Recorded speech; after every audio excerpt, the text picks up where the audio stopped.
সহায় কৰিবৰ কাৰণে এফালে মানুহৰ মাজত বিভাগ, মানুহৰ মাজত সংকীৰ্ণতা সৃষ্টি কৰা, আনফালে চৰকাৰে আকৌ খিলঞ্জীয়া মানুহক তেওঁলোকৰ অধিকাৰো তেওঁলোকে নিশ্চিত নকৰে।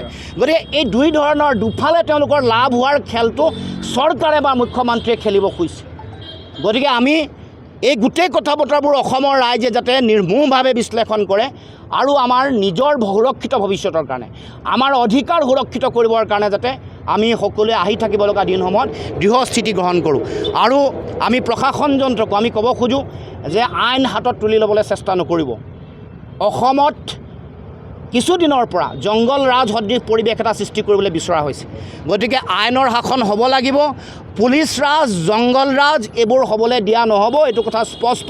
আৰু সেইকাৰণে ক'ব খোজোঁ যে আইনৰ মতে দেশ চলিবলৈ দিয়ক। এইখন দেশৰ গণতন্ত্ৰ, এই দেশখনৰ এখন সংবিধান আছে, ন্যায়পালিকা আছে, আইনৰ মতে অসমত বা ভাৰতবৰ্ষত শাসন হ'ব লাগিব।